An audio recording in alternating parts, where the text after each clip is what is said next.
क्या ये सच है कि पाकिस्तान को जबरदस्ती जंग में धकेला जा रहा है? इस वीडियो को एंड तक देखिएगा, आपके बहुत सारे कॉन्सेप्ट क्लियर हो जाएंगे।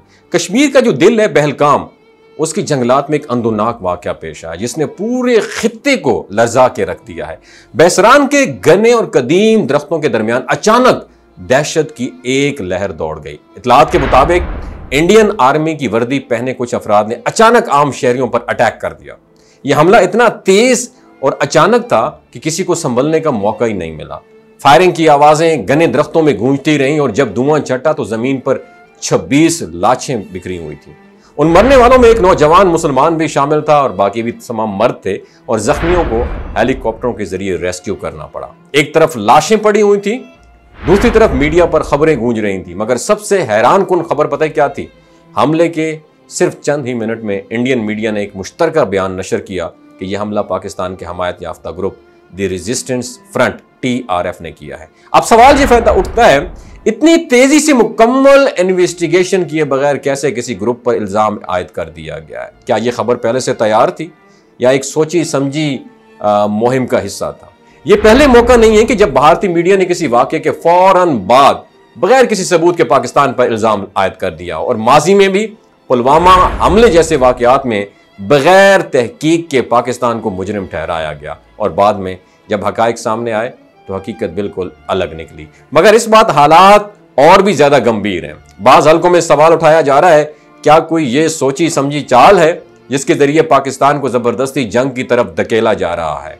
क्या किसी मंसूबे के तहत भारत और पाकिस्तान को एक खूनरेज जंग की दहलीज पर खड़ा किया जा रहा है? अगर वाकई ऐसा है तो सवाल यह भी बनता है कि आखिर इस जंग के पीछे असल मकसद क्या है? दरअसल मौजूदा हालात में जो गजा की सरजमीन है उसके ऊपर जुल्म और बर्बरियत की दास्तानें रकम हो रही हैं और इसराइल की जानिब से जारी बदतरीन बमबारी और फलस्तीनी आवाम की नस्लकशी पर आलमी तवज्जो मरकूज हो चुकी थी और हर जानिब गजा के हक में आवाजें बुलंद हो रही थी।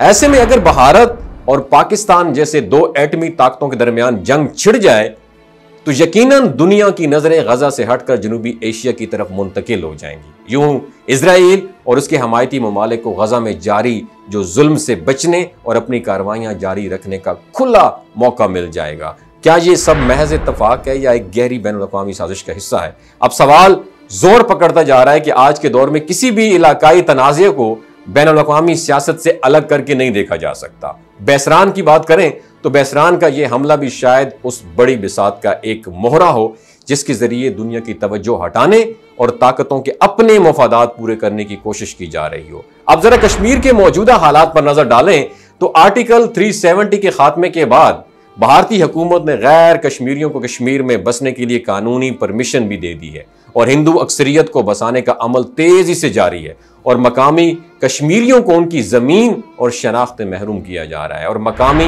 नौजवानों में बेचैनी, गम और गुस्सा और एहसास महरूमियां अपनी पीक को छू रही हैं। जब उनके घरों पर कब्जे हो रहे हैं, जब उनकी रोजमर्रा जिंदगी फौजी नाकों के साए में गुजर रही हो तो रिएक्शन एक फितरी बात है। यह सब कुछ एक दबाव का नतीजा है जो मुसलसल कश्मीर के नौजवानों पर बढ़ता जा रहा है और यह हकीकत भी सबके सामने है कि द रेजिस्टेंट फ्रंट जैसी तंजीमें जो हैं ज्यादातर मकामी कश्मीरी नौजवानों पर मुश्तमिल हैं। उनके वजूद की एक बुनियादी वजह जो है भारतीय हुकूमत की जारहाना पॉलिसीज और कश्मीरियों की आवाज को दबाने की कोशिशें हैं। भारत हमेशा हर मज़ाहमत को दहशतगर्दी का नाम कर दुनिया की आंखों में धूल झोंकने की कोशिश करता आ रहा है। अब आइए जरा पाकिस्तान की मौक़िफ़ की बात करेंगे। पाकिस्तान ने बेसरान के इस वाक़े की शदीद मजम्मत की है और वाज़ेह तौर पर कहा है कि कश्मीर के मसले का हल सिर्फ और सिर्फ अक़वाम मुत्तहिदा की करारदादों और कश्मीरी आवाम की ख्वाहिशात के मुताबिक होना चाहिए। पाकिस्तान बारहा ये कह चुका है कि वो कश्मीर में किसी भी किस्म की दहशतगर्दी का हामी नहीं है बल्कि कश्मीरियों के खुद हक़ इरादियत की जो है हमायत करता है। लेकिन भारत का अपना बयानिया हमेशा ये रहा है कि कश्मीर में होने वाली हर मज़ाहमत के पीछे पाकिस्तान का हाथ है। आज कश्मीर एक ऐसा जिंदा सवाल बन चुका है जिसका जवाब दुनिया को देना चाहिए। क्या दुनिया कश्मीरी आवाम की कुर्बानियों को यूं ही फरामोश कर देगी या अक़वाम मुत्तहिदा और आलमी ताकतें वाकई इंसाफ के तकाजे पूरे करेंगी? दुनिया की आंखें खुलनी चाहिए और भारतीय मीडिया का झूठा प्रोपेगंडा और हुकूमत का जुल्म वक्ती सच्चाई को छुपा सकता है लेकिन हकीकत को हमेशा के लिए दफन नहीं किया जा सकता। कश्मीर आज भी बोल रहा है, चीख रहा है, अपने हक के लिए लड़ रहा है, और जब तक जुल्म बाकी है ये आवाज़ कभी दबाई नहीं जा सकती। अपना बहुत ख्याल रखिएगा। अल्लाह हाफ़िज़। ये जो गिलगित बल्तिस्तान के लोग होते हैं ना, इनकी एवरेज उम्र 90 साल से भी ज़्यादा होती है। You know why? क्योंकि ये लोग शैलजीत इस्तेमाल करते हैं। शैलजीत के अंदर 85 मिनरल्स होते हैं।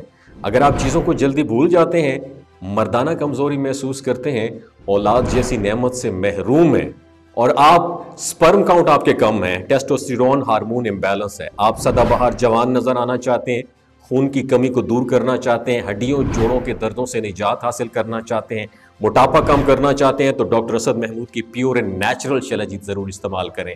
एक बात आपने दिमाग की खिड़कियों को खोल के अपनी सुननी है, हमेशा ऑर्गेनिक और कुदरती चीज़ों का इस्तेमाल करें। केमिकल वाले फूड सप्लीमेंट खुदारा इस्तेमाल नहीं करने। अगर आप डॉक्टर असद महमूद की प्योर एंड नेचुरल शैलजीत को ऑर्डर करना चाहते हैं, नीचे दिए गए नंबर पर व्हाट्सएप करें।